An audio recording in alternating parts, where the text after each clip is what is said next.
Hey, how's it going, you guys? So today I wanted to show you how I made all the sounds in the drop for my new song, Closer Than We Think.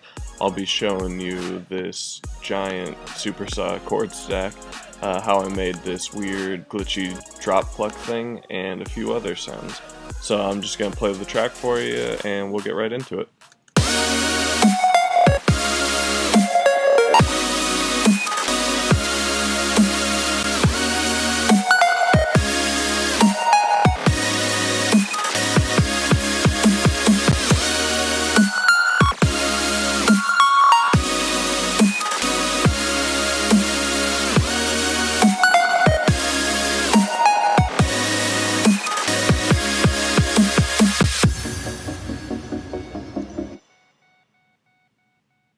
Alright, so the first thing I wanted to show you guys was how I have my drums set up. They're super basic. All I have is a kick, a snare, a ride, and a crash, and this is what it just sounds like.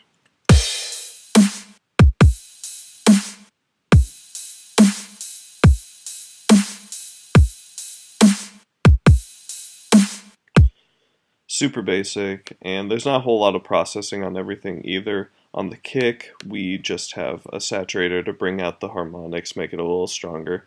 We also have this compressor with a really delayed attack to bring out that first transient and make it really punchy sounding. So without the compressor, we have this.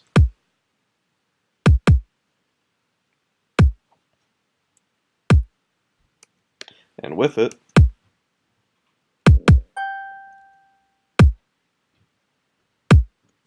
not a huge difference, but it still sounds better in my mind.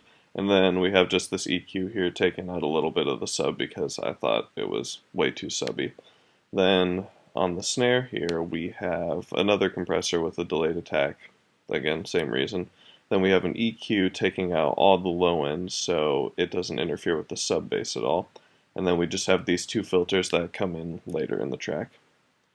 On the ride, we have two side chains going to the kick and the snare, and then we also have an EQ here taking out some of these mid frequencies so it doesn't interfere with the supersaw, and again taking out all the sub. And then on the crash, all we really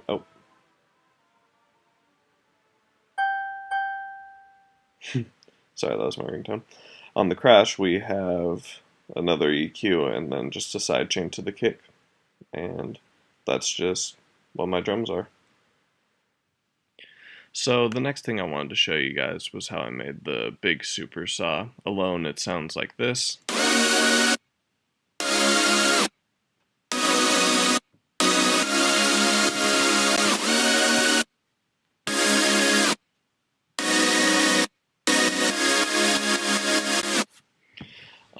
So in the group channel we have a bunch of effects here. We have a saturator adding a little bit more harmonics to it, a glue compressor, a compressor just making sure everything's even, and yeah.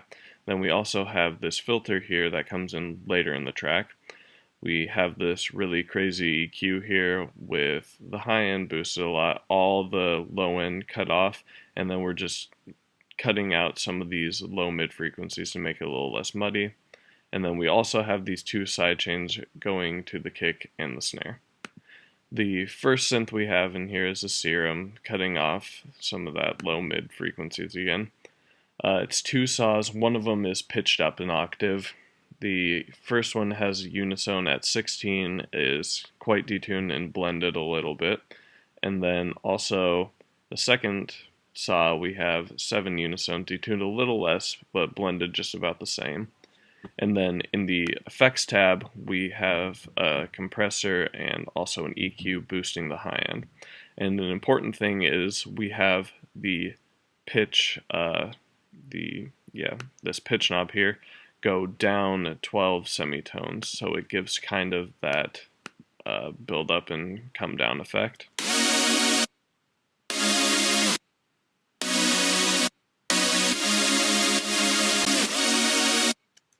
That's what that sounds like.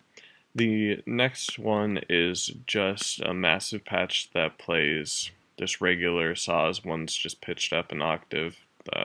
there's not a whole lot to show about this one, and this is what it sounds like.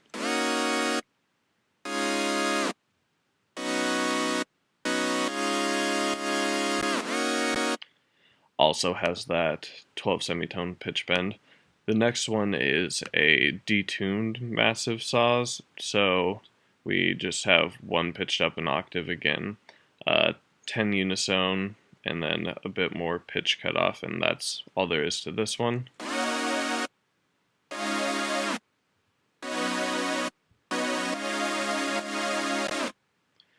The next synth is actually the bass in the track, but we cut out all the low end because I wanted to make the sub separate.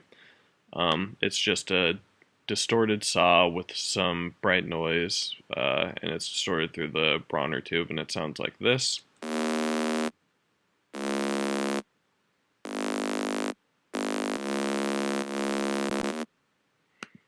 Oop. Updates, get out of here. Get out of here. Anyways, and the last patch is actually another massive, but it plays this really high screechy saw thing.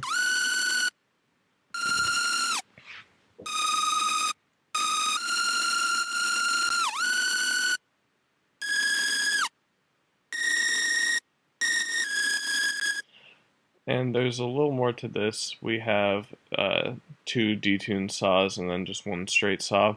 We have some bright noise on it. We have this screen filter that's making it a little more screechy with the resonance about halfway up.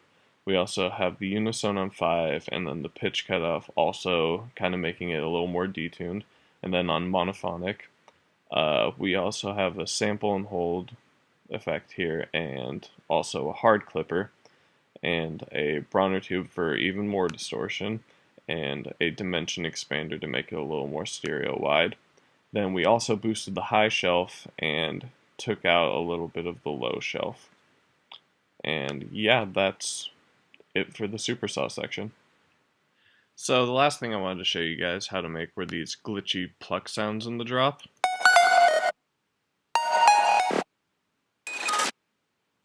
And right here too.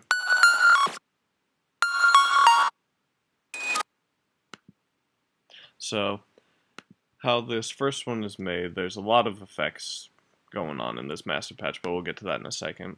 We have all 3 oscillators on. One is the Grown 3, one is Arctic, and then one is just a simple square wave. Then in envelope 4 here, we have it plucked, so we push down the level here and then strengthened the decay and added a little bit of the release. And then also in the effects we have a reverb and a delay, and they're modulated by envelope 3 here, so that whenever a note is let go, then the reverb stops and so does the delay, and that helps so the noises don't leak and clog up the frequency spectrum when the supersaw is playing. And that's all that really is for the patch. Then we have this EQ here that's cutting off all the low end. Then we have a few different effects going on here. I'll just turn these off for now. The first one is a frequency shifter that when we look at how it's modulating this, we see that it's just kind of this massive drop down, and that adds kind of a tape stock effect to the pluck. So it sounds like this. And that's what that kind of does. Then we also have beat repeat on here, which kind of gives this glitchy distortion to the sound, which sounds like this. Then we also have overdrive to make sure the pluck is distorted a lot. And a saturator, again, bring out harmonics.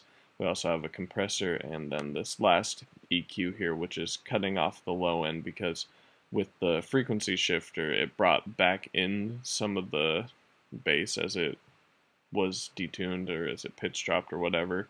So we just had to take that out again, and then just a little bit in the muddy frequency taken out, and then boost the high end, and that's how we get this sound.